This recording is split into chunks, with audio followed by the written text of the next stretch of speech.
Assalamualaikum warahmatullahi wabarakatuh. Selamat sore, sahabat atau sejawat semua Bincang Sehat Kompodik. Kali ini kita kembali melanjutkan seri ABN kita, Evidence Based Medicine atau praktek berbasis bukti atau kedokteran berbasis bukti. Seperti yang kita janjikan sebelumnya, kita akan mengurut semua profesi yang ada di RSUD Ciawi. Ya, artinya nanti para dosen sekalian, kita akan berupaya semampunya melakukan beberapa appraisal terhadap jurnal-jurnal yang penting yang akan membantu kita dalam pelaksanaan pelayanan pasien kita.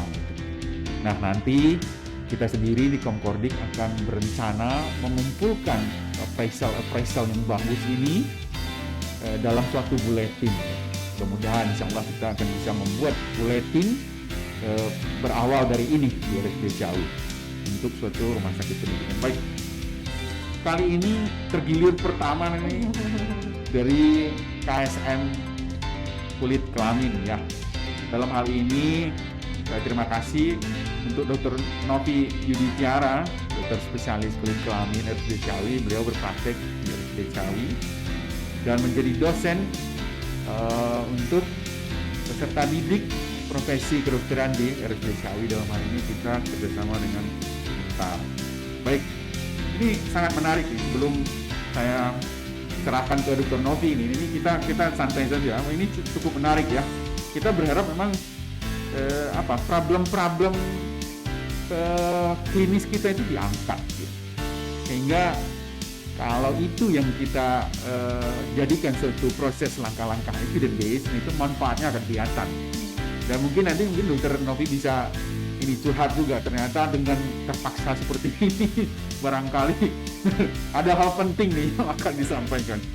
Baik, judul yang diambil itu sangat menarik ya, karena ini pasti problem ya, membandingkan efektivitas terapi pada pasien dermatitis atopik dengan infeksi sekunder dengan atau tanpa sistematik antibiotik ataupun topikal. Ini kadang-kadang nih pabelit nih bahasa Sunda. Kita pengertian padahal ini cukup jelas. Jadi kalau boleh saya dikoreksi nanti Dr. Novi sebelum dulu ya. Ini membandingkan efektivitas terapi pada pasien-pasien dermatitis atopik ini ya, yang mengalami infeksi sekunder dengan itu ya, nanti dan mungkin P akan diurai lah berikutnya ya, dengan atau tanpa antibiotik, baik itu topikal maupun sistemik. Sangat menarik. Berhubungan juga nih sama dokter anak, jadi dermatitis atopik pada anak-anak. Nah, lagi langsung. Kebetulan nanti ini kita lagi di Mahaguru dokter anak, dokter Emil ada ya. Nanti kalau kita terbentur dalam memahami tiaknya ini kita akan serahkan ke dokter Emil ya. Guru ya. Baik, Dr. Novi, tanpa perkenalan panjang ya, kita akan bahas pelan-pelan sejawat semua, mungkin sama-sama kita ikut terlibat. Kita kembali berniat untuk melatih kita bagaimana menjalankan langkah-langkah evidence based medicine. Baik, Dr. Novi silakan kita mulai. Assalamualaikum warahmatullahi wabarakatuh. Ya, di sini diberi kesempatan untuk menelaah jurnal yang apakah jurnal tersebut evidence based medicine atau enggak. Dan ternyata saya baru ngeh nih karena terpaksa belajar, jadi beneran Tuh kan? alhamdulillah. Jadi semua ini ada sisi positifnya, bermanfaat banget. Jadi tahu ini tuh selain kan ternyata pas baca nggak cukup p-value ya dok ya, nggak cukup itu untuk bisa dipraktekkan secara klinis gitu. Jadi perlu ada via ini, apakah ini applicable apa enggak di kehidupan kita sehari-hari sebagai dokter. Oke, terus jadi ini dulu deh ini. Jadi ini judul dari ini literasi saya nih, Oral and Topical Antibiotics for Clinically Infected Eczema in Children, a Pragmatic Randomized Control Trial in Ambulatory Care. Jadi pada anak-anak dermatitis atopik yang terinfeksi sekunder, apakah perlu diberikan terapi antibiotik yang oral atau topikal? Ini perlu apa tidak? Jadi selain berguna untuk dokter kulit juga berguna untuk dokter anak nih, karena banyak sekali ya banyak. negara berkembang tuh banyak yang anak-anaknya terkena si dermatitis atopik, jadi makin meningkat dermatitis atopik ini. Ini bisa jadi tema tersendiri nanti ya. Nggak topik ya. Oke. Apakah perlu nggak nih dikasih antibiotik karena kan mahal, terus bisa jadi resisten dan lain-lain ya kalau diberikan. Ini permasalahannya membandingkan efektivitas terapi pada pasien dermatitis atopik dengan infeksi sekunder dengan atau tanpa sistemik antibiotik atau topikal antibiotik. Apakah perlu pemberian ini gitu. Jadi nanti ada kontrolnya tuh tidak memakai antibiotik. Jadi metode penelusurannya untuk permasalahannya yaitu anak dengan dermatitis atopik yang ada infeksi sekundernya. Nanti ada tanda-tanda infeksinya seperti itu. Kemudian PICO, penentuan tipe pertanyaan, keyword, dan menentukan jenis research. Terus penelusuran sumber informasi dan critical appraisal melalui VIA, yaitu validitas, importance, apakah penting, sama applicable apa enggak di kehidupan kita sehari-hari. Nanti bisa langsung di ini aja dong komen kalau saya ada yang salah karena sama-sama belajar. Oh iya, boleh. Kita masuk saja. Kemudian bermanfaat, silakan lanjut.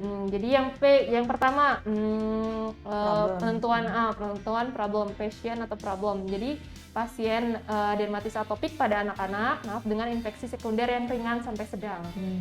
Gitu. Kemudian untuk interventionnya, bagaimana jika diberikan oral antibiotik atau sistemik antibiotik atau topikal antibiotik. Jadi ada dua komponen, dua intervensi. Ada yang diberikan sistemik, ada yang diberikan topikal. Gitu. Terus komparasinya, jika hanya diberikan terapi standar. Jadi terapi standar dari si dermatitis atopik ini adalah pemberian pelembab dan topikal steroid. Gitu. Untuk topikal steroidnya itu comparationnya tuh pemberian steroid yang potensi sedang, gitu, ringan sedang.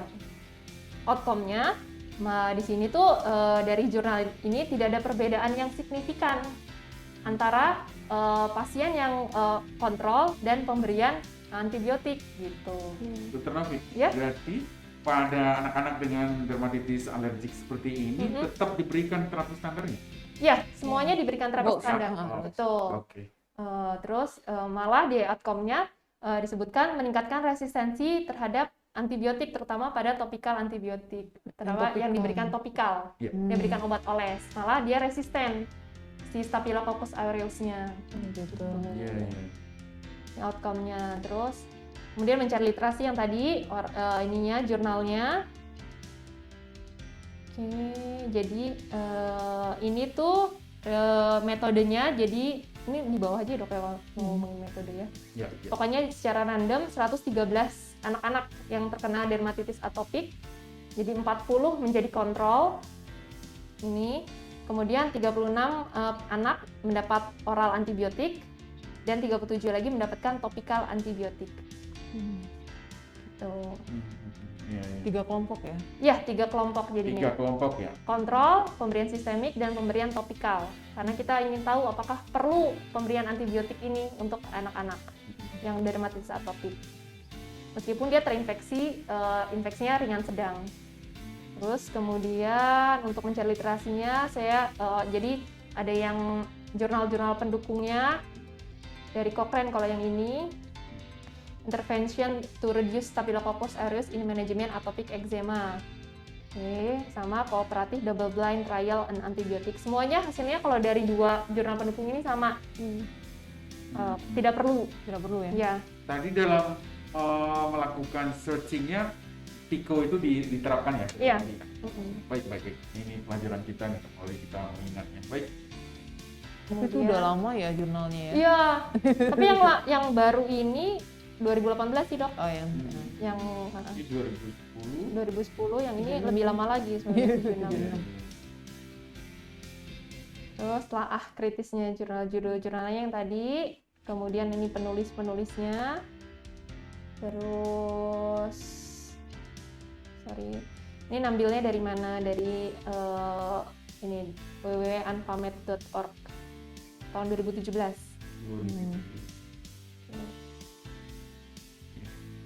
Jadi intinya sih mengapa harus tadinya diberikan antibiotik, karena adanya bakteri Staphylococcus aureus dari kulit setiap pasien dermatitis atopik 70%-nya itu ada Staphylococcus aureus. Makanya kita pengen tahu perlu nggak sih diberikan antibiotik ini, Dok, gitu. Staphylococcus aureus ini apakah kuman komensal? Komensal, Komensal, ya? komensal. Kita yang pertama P-nya itu validitas. Apakah valid apa tidak jurnal tersebut? Apakah peserta penelitian dirandomisasi dan apakah tabel randomisasinya disembunyikan? Jadi partisipan randomized, jadi 1 sampai 3 study arms, oral, diberikan oral dan topikal placebo, jadi kontrolnya placebo. Gitu. Diberikan ceritanya pura-puranya. Terus kemudian yang kedua hanya diberikan oral antibiotik dan topikal placebo. Ya, jadi berarti ini yang diambil satu jurnal. iya, Satu jurnal tadi ya? iya, Satu jurnal. yang tadi.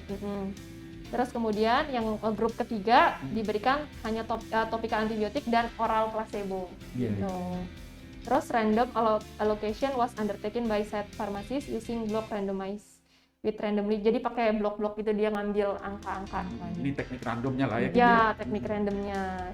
Terus, nah yang saya masih agak bingung maksudnya tabel randomisasi ini disembunyikan itu pas ketika dicatatnya ya? Iya, enggak, waktu dia random kan nggak ada yang tahu ini grup Oh, mana. iya, gitu. iya, iya. Nggak tahu berarti kan Berarti mereka Kitanya tahu. juga nggak tahu sebagai Berarti itu yang Iya. dinamakan Double. double blind. Iya, ada benar. Berarti masking itu, ya, Hah? masking ya, Di masking secara double blind kan gitu ya, baik di peneliti maupun disembunyikan. subjek disembunyikan waktu itunya.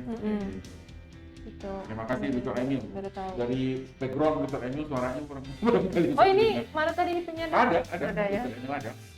Oke. Sejawat semua kalau ada yang mau menyela kita santai-santai saja. Iya, Ya. sama-sama belajar ya. Dok? Sama-sama ya.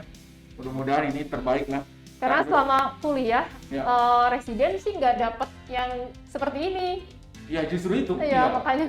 Mungkin Dr. Novi kan mundur ke belakang kan kita lihat itu Dr. Emil presentasi itu terus terang selama kuliah aja saya juga Cari untuk tesis, cari Cari jurnalnya ini.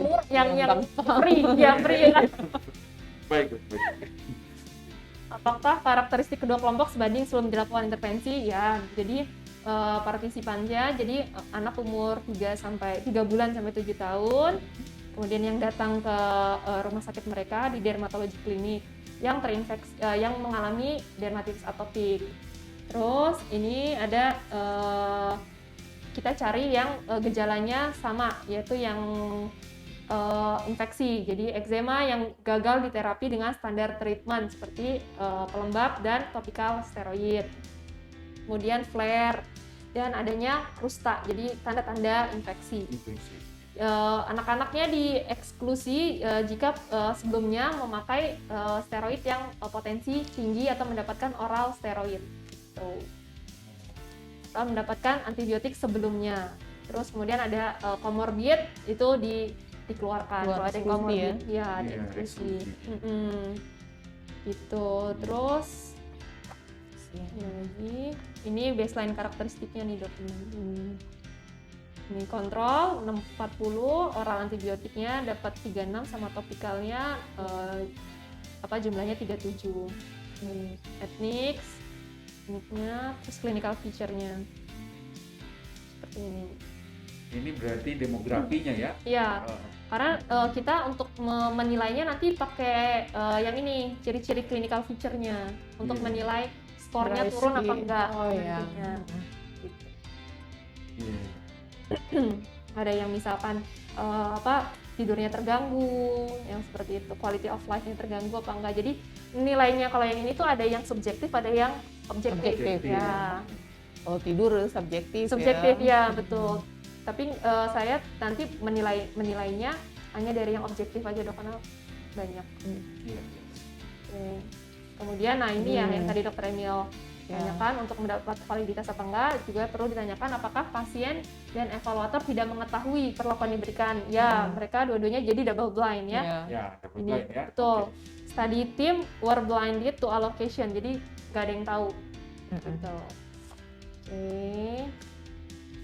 Kemudian selanjutnya selain obat atau pengobatan yang diberikan, apakah kelompok tersebut mendapat perlakuan yang sama? Ya, jadi seluruh partisipan juga dapat topikal steroid dan pelembab.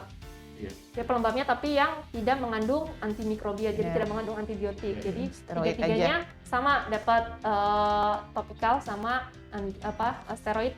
Ya, Dan ini pelembab. sebagai standar terapi berarti ya. Ya, betul. Apakah semua pasien yang ikut dalam uji klinis diikut sertakan dalam analisis terakhir? Dan apakah mereka dianalisis dalam kelompok asal saat randomisasi? Ya, jadi semuanya kalau ini dok, jadi nggak ada yang nggak di ada tengah-tengah, nggak ada yang keluar. Close to follow up nggak ada ya? Nggak ada. Walaupun sebetulnya 20% aja masih ini. Iya, Iya. Ya berarti Saya ini full baca ya. ini. Bagus Full. ya. Iya, iya. Gitu. Jadi apakah valid? Dok, bener nggak? Iya. Valid. Valid ya. Semuanya iya. Iya ya, valid ya dok Di ya. listing ya, oke ya. Baik. Jadi ini jurnalnya valid. Nah yang ini nih importance nih yang bikin saya agak lama baca dulu lagi, terus habis itu tertulis istirahat dulu. Benar-benar ya. Importance-nya ya. Iya, iya, iya. Variable outcome pada penelitian ini adalah skor EASI dan poin yang menurun. Jadi kalau yang EASI ini itu yang yang objektif.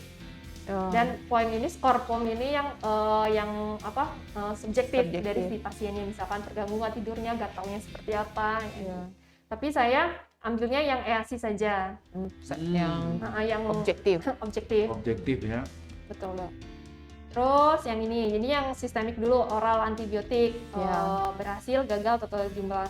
Jadi maksudnya berhasil, gagal, jadi skor yang menurun ya dok ya? Iya. Skor yang turun apa enggak? Jadi sebenarnya sampai bulan ketiga saya ambilnya minggu kedua dan minggu keempat aja. Kalau yang dari sistemik antibiotik, yang berhasil dari 36 kan ya, 36 partisipan itu 34. Yang gagal, yang berhasil ya. Berhasil yang ya, turun skornya. Iya. 2 tidak turun. Terus minggu keempat yang berhasil 33. Hanya 33, yang gagal 3. Nah, kalau kontrolnya karena 40 34. ya 34. Yang berhasil 6, yang gagal tidak turun. Ini 34, 6. Sama. Nah, sama. Saya yang mau saya tanyakan ini, apakah subjeknya tuh harus jumlahnya harus sama nggak sih dok? Nah, Subjek Enggak ya? waktu Enggak. dia waktu diambil di grup. iya, ini kalau kita lihat ya, Beda ya? Beda. berbeda. Dia berbeda. Yang oral 36, yang topikal 37, sedangkan kontrol 40. Iya, Jadi nggak apakah harus. ganggu pak? Enggak. Enggak ya dok? Iya, karena ada rumusan statistiknya. Nanti Statistiknya. kan persentase juga artinya kan ya, ada standar-standar errornya. Nggak harus sama Nggak harus sama, 40-40 ya. gitu. Oh, iya. Baru paham juga sih. Dulu Ini contoh juga kan kan? harus sama. Harus sama kontrol. Ternyata ada, iya sih. Ya harus- beda-beda dikit sih, biasanya contohnya Iya. di sini juga 175, 170 gitu. Jadi Iya. sama juga. Terus ini yang topikal. Kalau yang topikal antibiotik, yang gagal malah lebih banyak. Banyak yang gagal ya. 6 yang gagal dari 37, dan pada minggu keempat malah meningkat 7 Iya. yang gagal. Resisten ya. Nah lebih resisten. Nanti hasilnya minus dibandingkan yang kontrol. Gitu kan. Nah terus importance, apakah hasil studi ini secara klinis penting? Nah ini kita yang hitungan untuk yang sistemik antibiotik yang pertama ya dok ya. Kontrol infant rate-nya, kontrolnya, kejadian kegagalan dalam menurunkan skor EASI pada minggu ke-1 sampai minggu ke-4 itu sama 15%. 15% ya. Terus kalau yang eksperimentalnya, jadi kalau pemberian sistemik antibiotik, kejadian kegagalan dalam menurunkan skor EASI pada minggu ke-1 itu 6%. Pada minggu ke-8, minggu ke-4 8%. 4%. Lebih sedikit, lebih kecil sedikit ya dok ya. Iya. Terus jadi pada relative risk reduction-nya, kemampuan sistemik antibiotik dalam menurunkan skor EASI pada minggu kedua 60%. Tinggi ya Pak ininya. Dan pada minggu 4 47%. Tapi yang saya baca sebenarnya tidak terlalu menentukan RRR ini karena dia rasio ya. Jadi meskipun Relatif. itunya sedikit, jadinya banyak kalau dipersenin, dok. Ya, ini nanti kita minta nih 0,6. komentar dari Dokter Emil, nanti kita minta. Sip, lanjut. Terus untuk absolute risk reduction-nya, jadi selisih kegagalan antara pemberian sistemik antibiotik dibandingkan kontrol dalam minggu kedua tuh 9% dan minggu keempat adalah 7%. Selisih kegagalannya. Iya. Absolutely risk reduction. 0,0 kan, Iya. kecil. 0,09. Ya. Sehingga number need to treat-nya Sehingga NNT-nya, number NNT-nya. needed to treat-nya membutuhkan jadi 11 sampai yang ini doknya 11 sampai 14. Jadi gitu ya dok ya? ya 11 sampai 14 membesar. orang pasien yang diberikan oral antibiotik untuk dapat menghindarkan satu orang yang gagal. Ya, jadi gede ya. Jadi gede kan? Hmm. Oh, ini termasuk besar ya dok ya. Jadi Jadi bermakna lah gitu ya. NNT-nya ya. malah nggak usah ya jadinya. Kita perlu 14 orang buat dapat menghindarkan Satu kegagalan dok Eh, maksudnya. satu Atau kegagalan, mendapatkan ya. satu Iya. keberhasilan gitu kan. Jadi butuh 15 pasien yang kita beri. Jadi 15 pasien kita berikan sistemik antibiotik untuk menghindarkan kegagalan. Jadi sebenarnya makanya di sini outcome-nya nggak perlu Iya. Dianggap ya nggak perlu. Iya. jadi karena terlalu kesimpulannya. banyak ya, gitu. Malah menimbulkan resistensi. Nah, kalau misalkan untuk yang topikal nih, dok, topikal antibiotik yang tadi kontrolnya sama minggu 1 minggu 4 dia 15%.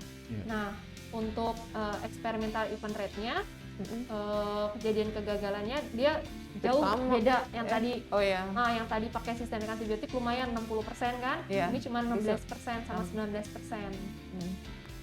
Jadi ini malah minus, relative risk reduction-nya lebih jelek dibandingkan Iya. kontrol. Jadi ya. makin nggak perlu Makin lagi nggak perlu pemberian lagi. topikal. Jadi lebih buat Lebih apa? nyata lagi, lebih Mm-mm. nyata ya. Gagal banget minus. Ini udah minus relative risk reduction-nya. Jadi kalau udah minus itu berarti nggak usah dihitung atau bagaimana dok? Kan minus 4%. Oh, yang merugikan artinya. Iya, iya benar. Merugikan Nggak, malah ya. Buat kita nggak penting Iya, gitu. Nggak iya. penting ya. Lebih. Tuh, membutuhkan 25 sampai 100 orang. Karena ini tapi minus, membutuhkan minus 25 orang. Untuk menghindar satu orang yang gagal. Minus jadi Nggak perlu kan? Ya nggak perlu ya. Oh, karena hasilnya minus 100 nih yang satu dibagi minus 0,01 Iya. gitu. Jadi importance pada penelitian ini secara klinis tidak ada perbedaan signifikan antara grup kontrol dengan yang memberikan oral antibiotik, bahkan pemberian topikal antibiotik hasilnya tidak lebih baik dibandingkan grup kontrol. Iya. Karena yang tadi Ada yang minus. Ya. hasil penelitian ini secara klinis penting. Penting, ya. Betul. Jadi kita Akan nggak perlu, berubah. jadi pasien-pasien anak yang dermatitis atopik nggak perlu diberikan topikal antibiotik atau oral antibiotik. Antibiotik ya. Iya. Ini sangat berguna karena selama ini Pakai ya. saya pakai karena ada jurnal yang mengatakan, jadi masih kontroversi gitu dok. Hmm. Jadi ada pernah dikasih jurnal sama mahasiswa. Iya. Karena saya pengen emang dermatitis atopik kan soalnya dia kan hilang timbul nih kasihan Iya. pada anak-anak kan dia Iya. tidurnya terganggu dan lain-lain. Apakah perlu? Jadi selama ini saya kasih sistemik, kasih oral antibiotik untuk Staphylococcus aureusnya. Jadi malah nggak perlu, dikatakan malah menimbulkan resistensi Iya. pada pasien-pasien. Nah, karena dermatitis atopik ini kambuhan. Jadi kalau terus-terusan setiap kamu kita beri antibiotik, Ini resisten sekali. Ya kita kan biasanya pakai aji kan, aji mumpung aja. Daripada, nah sebetulnya kita harus melihat bukti kan gitu ya. Iya, betul dok. Jadi apakah jurnal ini applicability? Jadi apakah sebenarnya ini dapat diterapkan pada pasien kita? Jelas ya, karena di sehari-hari dan tidak perlu diberikan antibiotik. Apakah tersedia obat, keahlian, fasilitas, biaya yang diperlukan? Ya, karena kan malah tidak perlu ya obatnya ya dok ya. Iya. Apakah pasien dan keluarga dapat menerima pemberian obat, pengobatan atas dasar nilai sosial budaya agama? Ya, Iya. bisa. Gitu. Kesimpulannya, jurnal ini valid dan dapat diaplikasikan pada pasien. Wah, bagus sekali ya. Sahabat atau sejawat semua, mungkin yang online ya bisa saksikan. Ini sangat menarik ya. Sering keseharian, ya mungkin dokter kulit atau dokter umum juga. Aku juga. Aku juga melakukan praktek terapi pasien-pasien dermatitis seperti ini. Ini kan kasus pada anak ya dokter. Iya. Ya, sepertinya kita itu apa ya, dibilang latah apa latah. Tetap saja tuh memberikan antibiotik gitu. Iya. Ya. Nah, ini nih ada hal yang mungkin barangkali bisa kita ini kan ya, supaya kita menjadi guideline buat kita. Guideline sendiri yang bakal kita pakai ya. Nah, pertanyaannya begini. Ini kan satu jurnal yang kita search, yang kita pilih ya. Sampai ini mungkin bertanya ke Dr. Emil, saya pengen Dr. Emil di sini saja. Ya, pengen sahabat cuman kita mau lihat belajar. Dr. Emil nih tentang guru kita harus minta pendapat ya. Jadi begini, waktu ini taruh kita anggap ini valid oke. Kita ingin terapkan ini, kan kita butuh banyak nih cerita. Dalam arti kata saya sering punya penelitian seperti ini. Suatu guideline itu akan didapatkan dari kumpulan beberapa appraisal dalam arti kata itu seperti systematic review atau meta analisis. Kira-kira begitu nggak Dr. Emil? Nah ini karena ini satu jurnal ya, ini sangat menarik ya Dr. Novi ya begitu ya, mungkin bisa berpendapat nih. Gimana Dr. Emil atau Dr. Novi? Dokter Emil. Terima kasih Dr. Edi, terima kasih Dr. Novi dari jurnal yang Ini bagus sekali ya, belum bermanfaat. bisa kita pakai. Kasus-kasus anak banyak juga yang dermatitis atopik, nanti kita konsulin ke kulit, sebenarnya kita bisa juga kasih terapi. Memang selama ini kita ngasih pelembab sama steroid gitu kan, tapi kalau udah antibiotik kita biasanya kontrol ya. Nah, jadi kalau kita mau bikin guidelines misalnya ya, ternyata levelnya maunya systematic review. Tapi kalau memang nggak ada systematic review kan tadi kita punya level of evidence yang Yang mana yang levelnya, paling tinggi gitu? ya kalau FCT itu udah levelnya udah Udah tinggi. 1 gitu kan, Iya. itu kan ICT, jadi udah cukup dan dilakukan pencarian ya berdasarkan EBM, jadi udah dipilih gitu, udah disaring jurnalnya, Iya. jadi sudah mendapatkan jurnal yang paling tinggi lah di Paling level tinggi. dia, nggak ada yang systematic review Iya. kan, langsung Iya. dicari. Sama juga dengan kemarin Mbak Heni itu bukan systematic, bukan RCT sih deh, RCT tapi juga. tidak systematic review karena baru Ya, satu-satunya. tidak masalah sih, yang penting Memang itu yang paling tinggi, Yang paling tinggi. yang ada penelitiannya ya bisa kita gunakan gitu. Dipahami. Ya. Dr. Novi gimana? Apakah saat ini yang paling update untuk dermatitis alergik ini apakah terapi standar itu atau ada terapi lain? Iya betul, terapi standar itu jadi topikal dan topikal emolien, pelembab dan diberikan steroid, obat oleh steroid, kadang-kadang oral steroid ada kalau lagi berat. Nah memang pada beberapa tahun, 5 tahun belakangan ini saya pas residen pun juga ada yang bilang berikan antibiotik nih, meskipun masih kontroversi. Jadi ada jurnal yang mengatakan ya, ada jurnal yang mengatakan tidak perlu. Jadi masih bingung ya. Saya ambil jalan tengah, ya udahlah biar cepat sembuh, kasih antibiotik yang sistemik kalau saya lebih pilihnya. Gitu. Ternyata dari setelah baca ini nggak perlu ya diberikan antibiotik, malah menimbulkan banyak resistensi. Soalnya saya waktu itu berpikirnya karena pada pasien dermatitis atopik ini memang ada kolonisasi dari si bakteri tersebut, Staphylococcus aureus yang meningkat. Itu makanya diberikan sistemik antibiotik. Ternyata nggak ada, ternyata perbedaannya kecil sekali ya. Jadi risk and benefit lah ya kita ambilnya. Ternyata nggak terlalu signifikan bermakna kalau diberikan antibiotik nih gitu, malah menimbulkan resistensi pada pasien. Ya kalau kalau kita lihat sering dalam keseharian kita berhadapan dengan pasien ini kita diskusi saja ya. Sering kita bikin premis tertentu seperti itu. Secara logik kita beranggapan ini ada kolonisasi macam-macam, kan logik kan? Logik kan kita menyatakan bahwa ini. Tetapi sebetulnya dalam evidence based medicine itu kita benar-benar sebetulnya harus dituntut melihat jurnal, penelitian-penelitian orang kalaupun kita tidak meneliti gitu ya. Sebetulnya secara klinis benar tidak itu premis kita itu. Kan pembuktian itu yang kita butuhkan. Nah, itu bakal kita pakai. Nah, kadang-kadang kan kita karena malas, premis itu kita kerjakan tanpa bukti. Nah, secara kan kita mengambil suatu tahapan terapi ya tanpa bukti jadinya begitu ya. Nah, secara keseluruhan bagaimana Dr. Emil? Ini mungkin bisa melihat ya, kita sama-sama diskusi. Ada nggak apa atau ke ini dulu? Nah, ini dari Dr. Iti ya. Dr. Iti, terima kasih. Ya, pertanyaan dari Dr. Iti. Terima kasih Dr. Iti. Apakah hasil penelitian ini bermakna secara klinis? Itu pertanyaan berarti apa tuh dari via?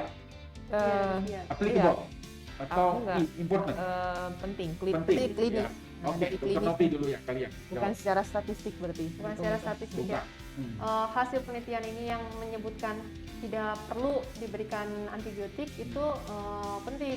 secara klinisnya karena kalau dari hasilnya yang tadi kalau yang diberikan obat oles antibiotik malah minus, malah lebih gagal. Lebih merusak. Betul, lebih gagal dibandingkan yang tidak diberikan. Ya. Kalau yang pemberian sistemik itu dia tadi butuh 15 pasien ya untuk menghindarkan satu kegagalan. Ya. Jadi lumayan banyak. Ya. Jadi kalau risk and benefit-nya nih dok, Iya. sebenarnya apakah perlu diberikan sistemik ini apa tidak? Karena yang tadi bisa komplikasinya yang tadi resisten, 2 takutnya alergik juga, Iya, iya, drug iya. eruption, Iya. ya dok ya. Gitu. Terus yang ketiga kalau misalkan dari sisi keuangan, jadi pasiennya harus beli lagi nih antibiotiknya. Jelas benefit itu. Apalagi kan kalau dermatotopik ini berulang, Iya. pasti berulang dia. Datang lagi. Lifetime, dia seumur hidup sakitnya itu. Iya. Mungkin buat kita yang baru nih, kalau saya baru sih, yang lain nggak tahu lah ya. Tapi ya kita memang kadang-kadang harus hati-hati dengan NNT ini. Ada yang di situ benefitnya, ada yang ininya ya, kebalikannya. Jadi kita harus cermati juga nih ya. Nggak apa-apa. Sambil berjalan kita melatih untuk mencermati bagaimana kita menilai suatu importansi gitu ya. Baik-baik itu Dokter Emil ada tambahan? Iya, jadi sebenarnya secara klinis ini akan merubah praktek kita kan, ya penting karena ternyata pemakaian antibiotik tersebut butuh banyak orang supaya menghasilkan suatu keuntungan atau kesembuhan atau menghindarkan satu kegagalan pada pasien itu. Nah, tapi kan kita lihat lagi applicable-nya. Ini pakai antibiotik tadi itu biaya, habis itu resistensi antibiotik. Karena dia tidak sekali datang aja, berkali-kali datang. Nah, jadi ada alergi manfaat obat, yang gitu. Jadi Ya. secara klinis ya penting ya, penting ya. akan, dan itu akan merubah praktek hari-hari kita kan. Iya. Seperti sebelumnya Dr. Novi bilang waktu PPDS dulu ini nggak ada ya. Nah, itu gunanya MDM itu. Setelah berapa tahun dok? 5 tahun ya? Ya, ini gunanya pemerintah. 4 tahun. Nah, iya, jadi setelah 5 tahun ternyata begini gitu. Iya. Baik. Begitu Dokter Iti, mungkin direspon lagi, monggo silakan. Sebetulnya bisa nggak ini 2 arah ya? Bisa ya? Asal. Dokter Samsu, kalau bisa 2 arah karena nggak apa-apa kita dengar suara. Oh iya, Dokter Samsu ya. Silakan. Kita bahas ada ekonomi mengatakan pernah membaca jurnal juga bahwa ada satu jurnal yang mengatakan boleh memberikan antibiotik dan di jurnal ini mengatakan tidak perlu. Jadi sebenarnya kalau kita ada kebingungan di antara 2 jurnal yang kontradiktif atau Berlawanan ya. berlawanan, kita itu jurnal itu penelitian yang dilakukan baik kualiti atau kalau di luar kita ada kualitinya itu yang lebih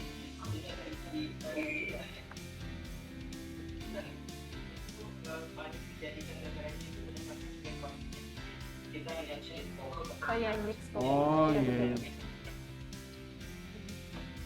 jadi kita yang penggunaan itu biasanya kita tidak melakukan penilaian yang bisa bukan memang dia hanya dijadikan sebagai Rujukan. Oh iya. Dokter Samsu, apakah yang dibicarakan ini IP istilahnya, bukan? Indeks kutipan.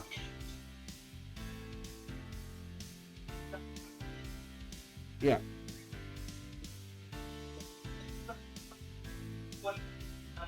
Ya, itu Iya. tadi. IP berarti ya. Validitasnya dilihat. Iya. Indeks kutipan gitu. Ya.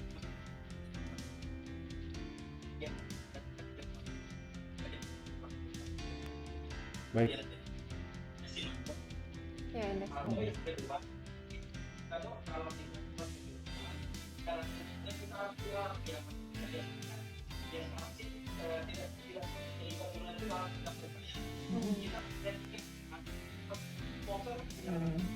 Wah, ini bahasan yang berat nih.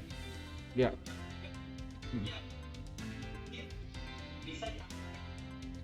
Iya. Iya.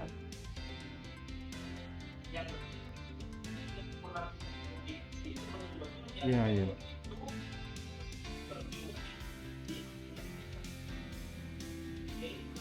Iya. banyak banget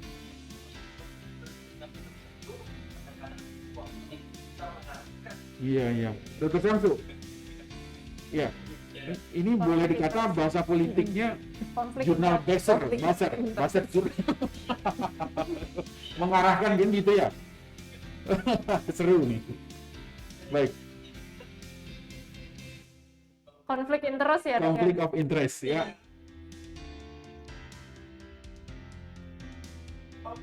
Iya. Iya. No konflik interest. Iya. Walaupun ditulis di depannya disclosure-nya ada gitu ya. Tetap tidak percaya. Baik. Baik, ada dua hal tadi ya. Terima kasih, Dok, ya, betul. Baik. Memang harus dicek ya indeks fokusnya yang pertama itu ya, Dok. Oke. Ya, tadi ya kita kutip saja, ini Dokter Samsu sebetulnya masih grace ya. Karena beliau sendiri masih sedang dalam pendidikan dan sedang meneliti dan katanya sudah selesai ya. Katanya juga jangan-jangan mudah-mudahan ya Dokter Samsu ya cum laude ya. Semua cum laude ya. Jadi mungkin perspektif Dokter Samsu melihat tadi bahwa ya jurnal itu kita juga lihat IP-nya, indeks kutipannya, ada kuartil-kuartilnya tadi. Kemudian juga apakah ada konflik kepentingan atau sponsorship. Ya kalau bahasa politiknya di saya tuh jurnal buzzer. Buzzer apa istilahnya? Buzzer gitu. Kan di internet sering tuh mengarahkan pendapatan orang Iya. buzzer gitu. Baik. Mungkin masih ada ya, kita memprioritaskan dari sejawat semua nih yang online mungkin. Ada lagi pertanyaan, Ustaz? Dr. Sofi.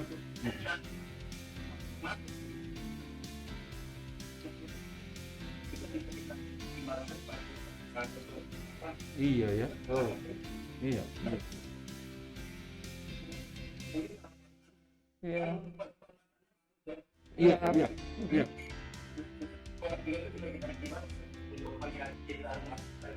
Iya, benar nih Dokter Samsu. Ya, sebetulnya dari kemarin, dari beberapa ke belakang, kita sudah ingin melibatkan, ini kayaknya miss-nya kita kelupaan ya. Sebetulnya kita melibatkan.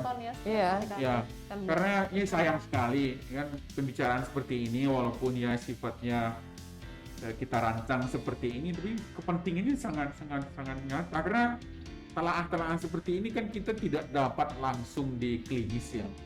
Ya, saya terus terang saja, saya tidak dapat yang langsung seperti ini, kita berdiskusi, melihat, dinilai kan gitu. Kemudian draftnya seperti apa, dulu kan kita suruh cari dan lakukan sendiri.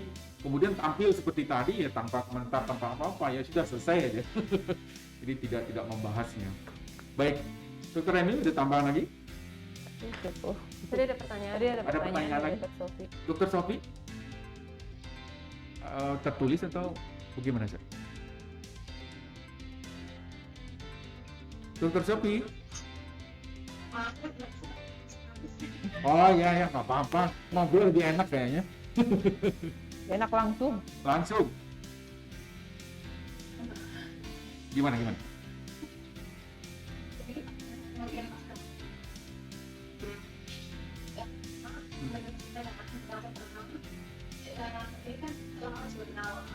Jurnalnya itu selalu sibuknya dalam penelitian. Maksudnya di teman kan relatif sangat jarang melakukan penelitian gitu ya. Biasanya jurnal berupa seperti deskriptif ya. Ini begitu. Yang kedua, pertanyaan yang dijawab oleh Dr. Novi tadi itu apakah memang kalau itu standar pertanyaannya itu gitu, karena kalau pertanyaan seperti itu tuh kan untuk bidang kami agak sulit mengaplikasikannya. Ya, baik. Mungkin Dr. Novi dulu mungkin bisa berkomentar dari Dr. Sofi. Tadi kalau yang pertanyaan yang pertama, apakah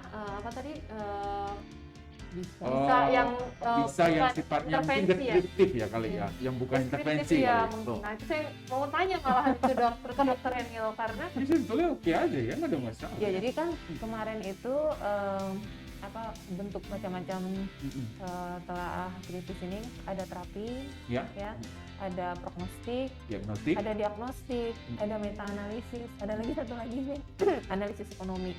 Jadi mungkin kalau dari radiologi lebih ke diagnostik kali ya. Ya, diagnostik. Diagnostik. Uji diagnostik biasanya seperti tes kontrol, seperti sekali dia Ya. melakukan seperti itu. Jadi nggak harus seperti FCT gitu. Iya, Beda apa namanya? Beda metodologi penelitian, beda apa namanya? beda worksheet tujuan. kali ya. Worksheetnya beda. Worksheetnya akan beda. Jadi pertanyaannya nanti nggak sama Ya. antara terapi dengan diagnostik. Gitu. Baik. Jadi carinya di mana itu? Kalau diagnostik nanti keluarlah sensitivitas, spesifisitas. Kalau Iya. ini tadi kan number need to treat, Heeh. ya. Kalau satu lagi Ya. prognostik Prognostik. ya, prognostik sih nggak keluar, kita nggak ngitung-ngitung kalau prognostik. Gitu. Iya. Gitu. Jadi nanti bisa Dr. Sofi ini ada standarnya, kita mengacu ke buku Prof. Dikdo, di Dikdo, sana ya. ada worksheetnya. Sebenarnya di internet juga banyak, tapi worksheetnya pada bahasa Inggris. Iya. Ini Mungkin saya rasa sih dilihatkan lebih- sorot. lebih Aset. simple ya. Sorot. Jadi nanti dia, nah ini Nah. buku ini, Ya. jadi di sini ada worksheet untuk uji diagnostik, terapi, meta analisis dan prognostik, Iya, juga iya. analisis ekonomi. Bukunya udah lusuh kayaknya Dr. Emil dibaca habis-habisan. Ini buku di Concordi nggak? Ini ada yang asli. Ya, jadi Dr. Sofi mungkin saya ulas sedikit nih. Sebetulnya saya nggak pantas juga ngulasnya. Jadi tadi areanya atau jenisnya Iya. apa ya? Jadi apakah suatu diagnostik, apakah suatu terapi, apakah suatu prognosis? Tadi ya macam-macam, ada tambahan meta analisis atau suatu ekonomi, tinjauan ekonomi. Ya, Yang kita sering itu Biasanya kan terapi dan terapi. diagnostik. Intervensi ya, Dok? Intervensi ya. Kalau tadi yang dibicarakan Dr. Novi adalah terapi gitu ya. Dan itu punya worksheet khusus. Nah, pertanyaannya memang ditujukan tipe yang terapi. iya.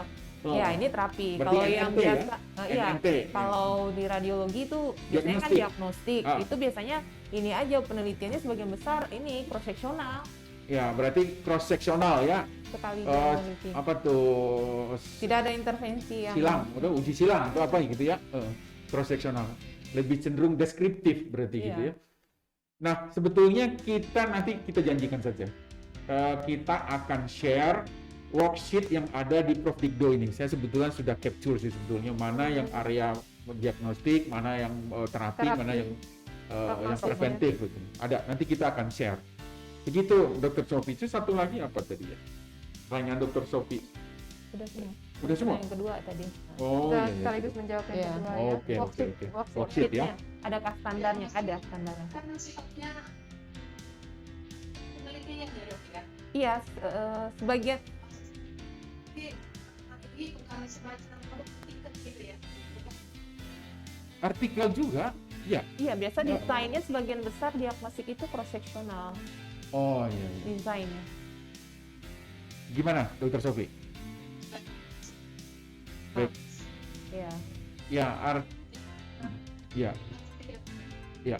Terima kasih Dr. Sofi. Ya, artinya sejawat semua ini sama-sama berdiskusi kita bahwa untuk yang radiologi ya, mungkin diagnostik yang paling sering nanti ada worksheetnya khusus untuk diagnostik. Misalnya membandingkan USG apa dengan Ya. apa gitu. Ya, artinya nanti kalau diagnostik, apakah modul diagnostik itu yang akan kita nilai ya sensitivitas dan Sama spesifiknya. spesifitas gitu. Jadi di sana nanti importansinya Ada tak hitung-hitungannya akan lagi. terlihat begitu ya. Dan ya baik. Ya, jadi nanti kalau dia di diagnostik nanti keluar sensitivitas, spesifitas, nilai Ya. prediktif positif, likelihood. Nah, itu dia positifnya. positif predictive value-nya atau negatif predictive value-nya. Ya. Itu tabel 2x2 juga ya? Iya, 2x2. Sama seperti sebetulnya uji klinis juga. Baik, sejawat semua ini cukup menarik ya, alhamdulillah ya. Sejauh ini kita udah ke-6 kali kita podcast seperti ini, makin hari Jawat makin terlibat dan ya mudah-mudahan ini memberikan suatu kemanfaatan secara kita tetap memaksakan ya. Sebetulnya tadi kita memakai rumus sih. Terpaksa nanti juga ada hikmahnya gitu. Iya. Jadi rumusnya seperti itu Ya, untuk sebenarnya Novi ya. PR-nya berkurang. Hah? Dapat PPK 1 kan. Oh, Panduan praktek klinis bisa dibikin. Bisa diambil dari sini. Nah, itu satu lagi tuh. Ini ketua tim Raymond ini memang semuanya dihubungkan dengan Raymond. Nanti Jadi- bikin clinical path. Benar-benar Iya. dermatitis atopik ya dok ya. Buat sejawat Dr. Novi, Iya. ya ini bisa dijadikan PPK ya buat TS yang ada di kulit dan kelamin juga. Baik. Ada lagi pertanyaannya? Ya? Habis ya? Pukul 3 ya. Berapa lama nih kita berdiskusi? Ada sejam ya. Sejam berlalu ya. Buat saya, buat pribadi mungkin sejawat semua yang lain juga kita yang hadir di sini juga yang menyatakan bahwa ini cukup menarik dan penting lah. Walaupun ya versi terseok-seok semalam juga ada muncul ya, tetapi tetap kemanfaatan ini terlihat. Nah itu kenapa kita akan membukukan ini appraisal ini semua, karena saya melihat ya yang diambil ini, yang dikutip ini memang problem gitu, dan sering yang dilakukan justru ya kalau saya terus terang ya sesuatu yang salah dilakukan gitu dalam praktek kita. Nah sekarang dibuktikan itu gitu ya. Terima kasih semua yang terlibat dalam diskusi kita ini, Dr. Samsu, Dr. Sofi, Dr. Iti, Dr. Samsu dengan expertise yang luar biasa tadi ya. Sangat menarik. Cukup ya kita akhiri ya. Baik, Sesi berikutnya Mbak. session berikutnya mungkin bisa kita tayangkan lagi. Arsad, siapa jadwal untuk 2 minggu ke depan? Bedah ya. Nah, Sudah teh mungkin kita himbau untuk sejawat bedah. Bedah ini kan subdivisinya banyak nih ya. Ada ya, silakan mau Om Timpa, mau Jungkir ya. Yang jelas kita berikan hak prerogatifnya ke ketua kelompok staf medisnya. Dalam hal ini Dr. Saiful. Mungkin kita berharap secepat mungkin sejawat yang dibedah, yang dipercaya untuk menampilkan appraisal 2 minggu yang akan datang sudah dari awal tercantum sehingga kita bisa menyiapkan ya. Ya walaupun nanti riwuh semalam ya nggak apa-apa. Yang penting kita bisa menyajikan dan sedapat mungkin kita memang mengangkat problem-problem yang benar-benar terlihat nyata dalam pelayanan kita ke pasien. Baik, sahabat dan sejawat semua bincang sehat Kompodik, kita tutup acara ini membesarkan alhamdulillah, mudah-mudahan kemanfaatan selalu beserta kita. Amin ya rabbal alamin. Assalamualaikum warahmatullahi wabarakatuh. Sampai ketemu. Warahmatullahi wabarakatuh.